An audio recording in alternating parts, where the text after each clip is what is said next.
এই ভিডিওতে দেখাবো কিভাবে ঘরে বসেই প্রিন্টেড সার্কিট বোর্ড বা পিসিবি তৈরি করা যায়। তো আমরা পিসিবি ডিজাইন করার জন্য ইজি ইডিএ স্ট্যান্ডার্ড ভার্সন এই সফটওয়্যারটি ব্যবহার করব। তো ডিজাইন করার পরে লেজার প্রিন্টারের মাধ্যমে প্রিন্ট করে কপার ক্ল্যাডে এর একটি ছাপ নেব। তারপরে ফেরিক ক্লোরাইড দ্রবণ ব্যবহার করে এচিং করব এবং সবশেষে পিসিবি এর উপরে প্রয়োজনীয় কম্পোনেন্টগুলো সোল্ডারিং করে কমপ্লিট করব। তারপরে টেস্টিং করে দেখব। এই ভিডিওতে প্রত্যেকটি স্টেপ ভালোভাবে দেখানো হবে।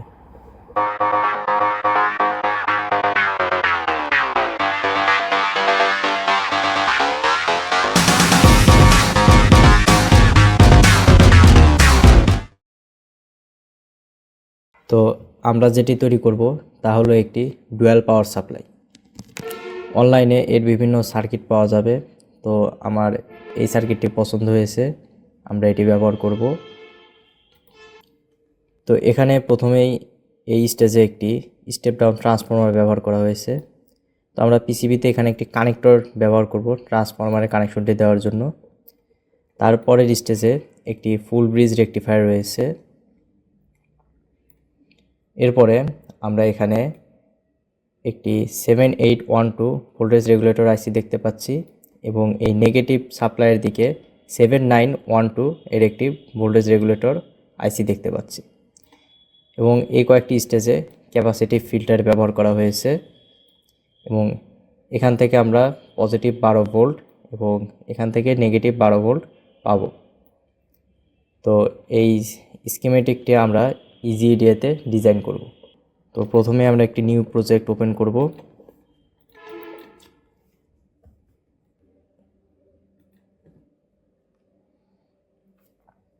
এখন আমাদের যে প্রয়োজনীয় কম্পোনেন্টগুলো দরকার তা এখানে নিয়ে আসব। আমরা এই কমন লাইব্রেরি থেকে নিব।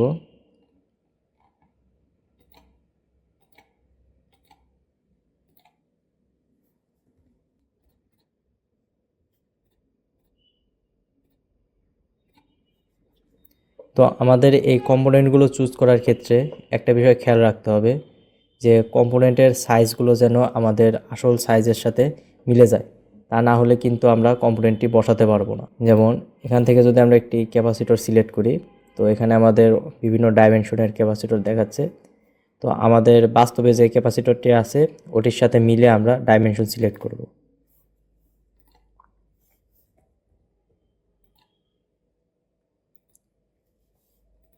তো ক্যাপাসিটরটির আমরা ফুটপ্রিন্ট চেক করে নিতে পারি। তো এখানে এই যে আমরা ফুটপ্রিন্টটি দেখতে পারবো। এখানে ক্লিক করলে এই যে আমরা ফুটপ্রিন্টটি দেখতে পাচ্ছি। তো এখানে এই দুইটির ভিতরে দূরত্ব কতটুকু সেটিও কিন্তু আমরা দেখতে পারবো। এই যে এখান থেকে আমরা কিন্তু সঠিক ডাইমেনশনটি পেয়ে গেলাম। তো আমরা এটি একবার চেক করে নিব যাতে আমাদের সঠিক ডাইমেনশন অনুযায়ী আমরা পিসিবিটা প্রিন্ট হয়, তাতে আমরা কম্পোনেন্টগুলো সহজেই বসাতে পারবো। তো এইভাবে প্রতিটি কম্পোনেন্টগুলো চেক করে করে আমরা বসিয়ে নিলাম।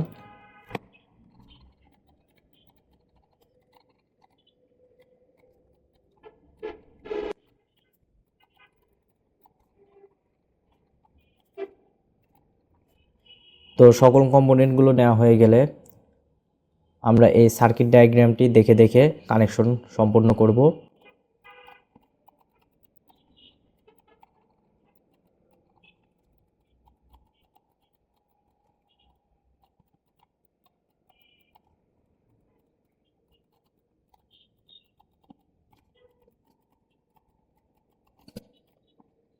এখন এই স্কেমেটিক থেকে পিসিবি তৈরি করতে হবে।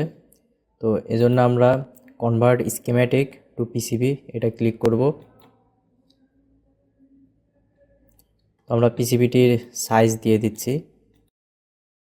এখন আমাদের এই কম্পোনেন্টগুলো সুবিধা মতো জায়গায় বসিয়ে দিতে হবে।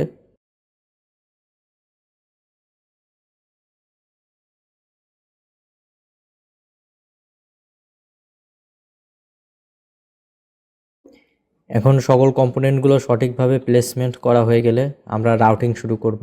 তো রাউটিং উইডথ আমরা 1.2 মিলিমিটার দিয়ে নিলাম এবং যেহেতু এটি আমাদের সিঙ্গেল লেয়ার পিসিবি, তো আমরা শুধু বটম লেয়ারে কাজ করব।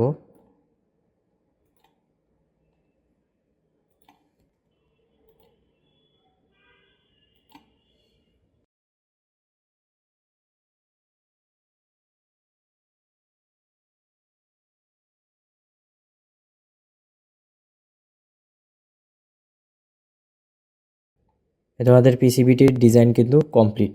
এখন যদি আমরা এটির 3D ভিউটা দেখতে চাই যে বাস্তবে আসলে কেমন দেখাবে, তবে দেখতে পারবো এখান থেকে।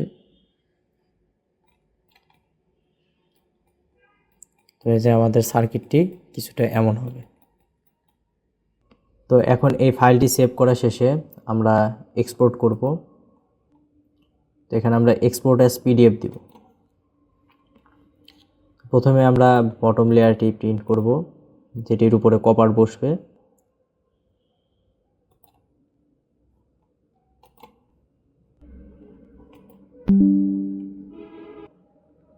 এরপরে আমরা ড্রিল করার জন্য আরেকবার বটম লেয়ারটি প্রিন্ট করব।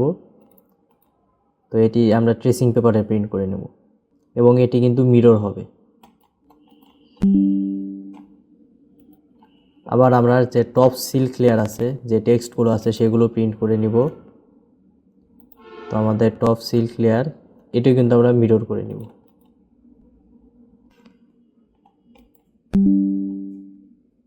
এখন আমরা অ্যাডোবি ইলাস্ট্রেটরে চলে যাব। তারপর এখানে A4 সাইজের একটি পৃষ্ঠা নিব। তো একটা পেজে আমরা এই বটম লেয়ার এবং টপ লেয়ারটি বসিয়ে নিলাম। আমরা দুটো করে কপি নিচ্ছি, যাতে একটি নষ্ট হয়ে গেলে আরেকটি যেন ব্যবহার করা যায়। তারপর এটা আমরা এক্সপোর্ট করব, এক্সপোর্ট অ্যাজ পিডিএফ। আরেকটি পেজ নিতে হবে, এখানে আমরা এই ড্রিল করার জন্য এটা প্রিন্ট করে নিব। এটাও 2 কপি নিয়ে নিলাম। তো এখানে যে এই পিসিবি প্রিন্ট আছে, এই ফাইলটি আমরা একটি গ্লসি ফটো পেপারে প্রিন্ট করাবো। তো সেখান থেকে ছাপ নিব এবং এই ড্রিলের এই ফাইলটি আমরা ট্রেসিং পেপারে নিব, যাতে ওই ট্রেসিং পেপার পিসিবি এর উপরে বসিয়ে নিয়ে আমরা জায়গা মতো ড্রিল করতে পারি। তো পিসিবি এর এই লেয়ারটি আমরা লেজার প্রিন্টারের মাধ্যমে একটি ফটো পেপারে প্রিন্ট করে এনেছি। এখন এটির ছাপ বসাবো। তো এই হলো আমাদের কপার ক্ল্যাড। এটি প্রথমে আমরা পরিষ্কার করে নিব।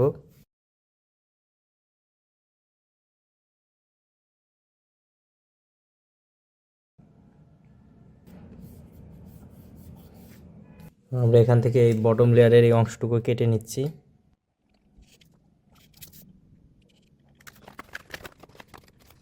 এখন এটাকে আমরা সুন্দর করে এর উপরে এভাবে বসাবো। তারপরে যদি হিট দেই, আমরা এভাবে 1.5 থেকে 2 মিনিট হিট দিব।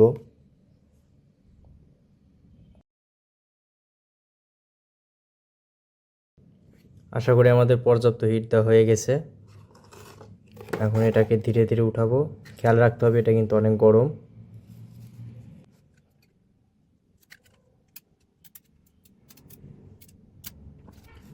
তোমাদের যে কালি এখানে উঠে গিয়েছে, তবে কিছু অংশ আমরা দেখতে পাচ্ছি এখানে ভালোভাবে কালি ট্রান্সফার হয়নি। তো যে অংশটুকু আমাদের এখানে কালিটি পড়েনি, ওটা আমরা পার্মানেন্ট মার্কার দিয়ে মার্ক করে দিব। তো আমাদের এখান থেকে একটা কানেকশন এ পর্যন্ত ছিল, এটা উঠে গিয়েছে।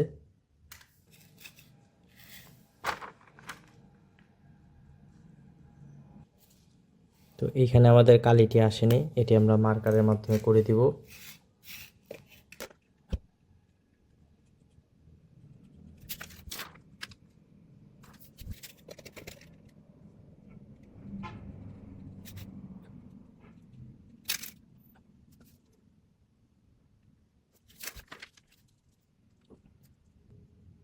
এটাতে পারফেক্টভাবে কিন্তু সব জায়গায় কালি পড়ে গিয়েছে, তবে কিছু কিছু জায়গায় একটু কম পড়েছে, ওগুলো আমরা ফিক্স করে দেবো এটাতে।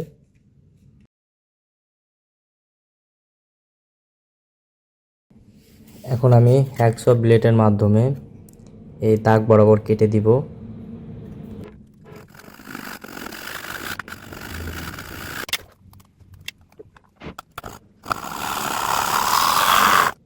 তো আমরা আমাদের প্রয়োজনীয় অংশটুকু কেটে নিয়েছি। তো এখানে কাটতে গিয়ে ভুলবশত একটু দাগ উঠে গেছে, তো আবার আমরা পার্মানেন্ট মার্কার দিয়ে এখানে দাগটি দিয়ে নিব। তো আমাদের এই দাগ দেওয়া হয়ে গিয়েছে। এখন এই দাগের বাইরে যে কপারগুলো আছে, এগুলো আমাদের এচিংয়ের মাধ্যমে তুলে ফেলতে হবে। তো এই জন্য আমরা ফেরিক ক্লোরাইডের দ্রবণ বানাবো।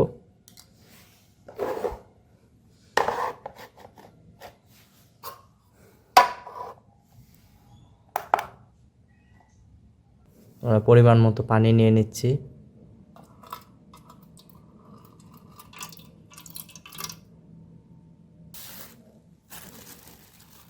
এখন এখানে আমরা 2 ভাগ পানি এবং 1 ভাগ ফেরিক ক্লোরাইডের গুঁড়ো অনুপাতে মিশাবো।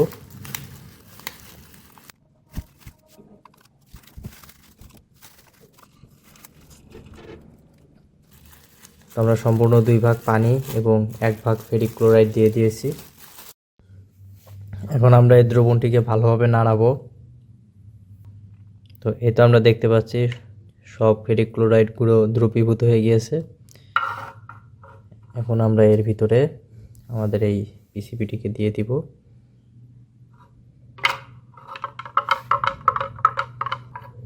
তো এভাবে আমরা কিছুক্ষণ রেখে দিব। তো প্রায় 10 মিনিটের মতো হয়ে গিয়েছে। এখন যদি আমরা এটিকে উঠাই,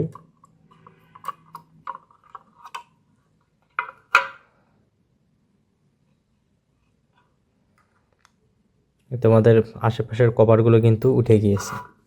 আমরা পানি দিয়ে এটিকে ধুয়ে ফেলবো। তারপরে আমাদের যে এই ফুটোগুলো আছে এখানে আমাদের ড্রিল করতে হবে। তবে কিছু ফুটো ভালোভাবে আসেনি, ওগুলো আমরা এই ড্রেসিং পেপার এভাবে রেখে আমরা এই ফুটো বরাবর ড্রিল করে দিব।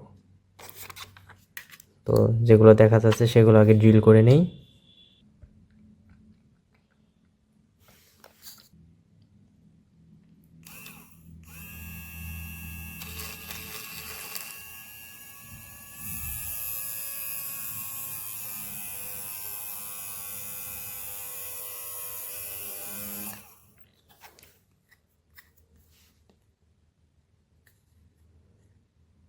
তো এভাবে আমরা সবগুলো ড্রিল করে দিব।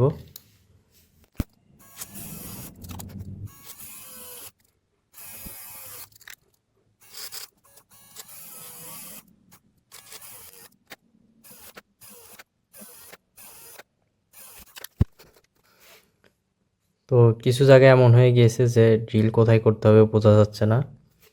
তো এখানে আমরা এটি ধরে নিব, এভাবে এটি ধরে তার উপরে এই ফুটো বরাবর ড্রিল করে দিব।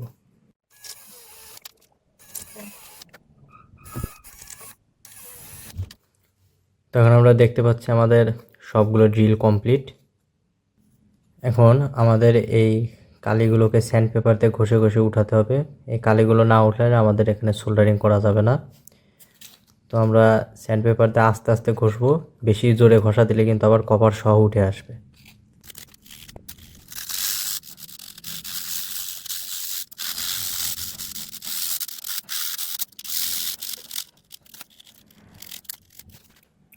তো আমাদের এই পিসিবিটি কিন্তু সুন্দর করে তৈরি হয়ে গিয়েছে।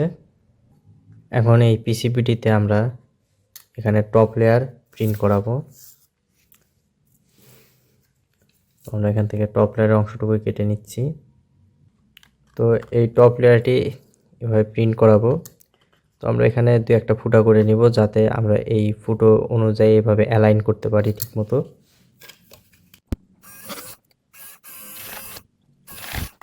ঠিক আছে, জাস্ট এই 3টে ফুটে যথেষ্ট। আমরা এই ফুটোটাকে এভাবে দেখে এখান থেকে এভাবে আমরা অ্যালাইন করে নিতে পারবো। তারপর আমরা এর উপরে হিট দিব।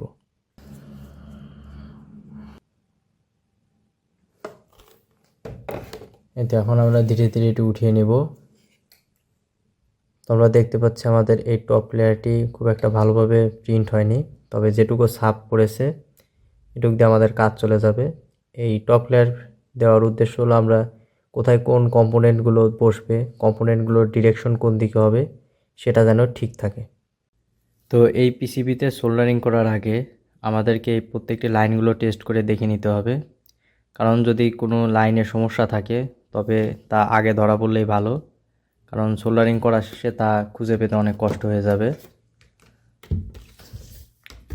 তো এই জন্য আমরা মাল্টিমিটারে কন্টিনিউটি মোডে নিব। এখন যদি প্রত্যেকটি লাইন ধরে ধরে টেস্ট করি,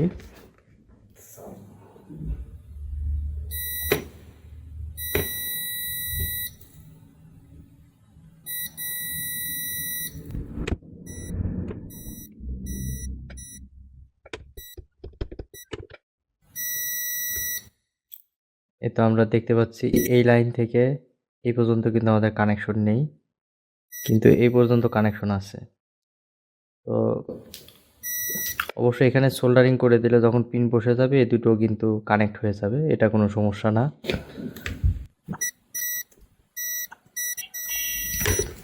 অন্যান্য সকল কানেকশনগুলো ঠিক আছে। এখন আমরা সোল্ডারিং শুরু করতে পারি। তো এখন আমরা সোল্ডারিং শুরু করব। তো আমরা এই টপ লেয়ারের এই মার্কিংগুলো দেখে দেখে সোল্ডারিং করব। প্রথমে আমরা সবথেকে ছোট কম্পোনেন্টগুলো বসিয়ে নিব, তারপরে ধীরে ধীরে বড় কম্পোনেন্টগুলো সোল্ডার করব। তো এখানে আমরা 4টি ডায়োড বসিয়ে দিব।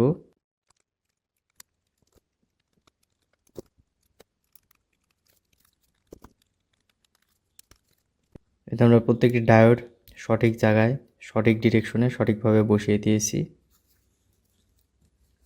এখন আমরা পিনগুলো সোল্ডারিং করে ফেলবো।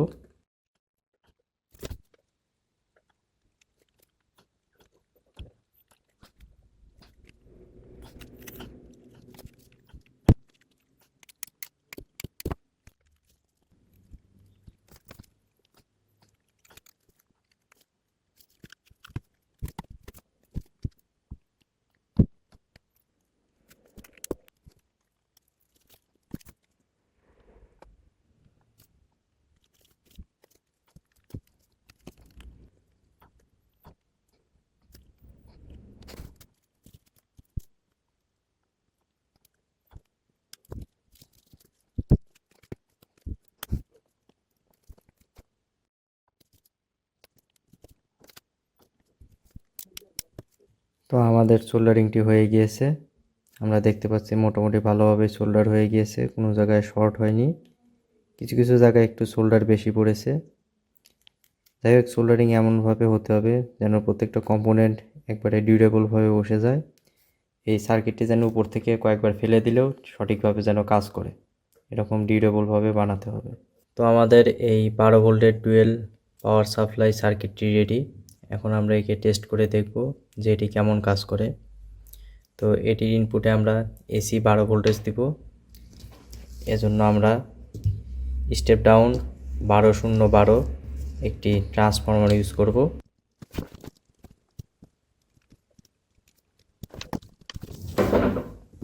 এখন আমরা পাওয়ার অন করে দিব। এখন যদি আউটপুটে ভোল্টেজটা মাপার চেষ্টা করি, তো আমাদের এখান থেকে পজিটিভ 12 ভোল্ট পাওয়া যাচ্ছে এবং এখান থেকে অ্যাপ্রক্সিমেটলি নেগেটিভ 12 ভোল্টেজ পাচ্ছি। তো আমরা এর সাথে একটি লোড লাগিয়ে দেখব। তো লোড হিসেবে আমরা একটি মোটর নিচ্ছি। আমরা মোটরটি লাগিয়ে নিলাম। এখন যদি পাওয়ার দেই,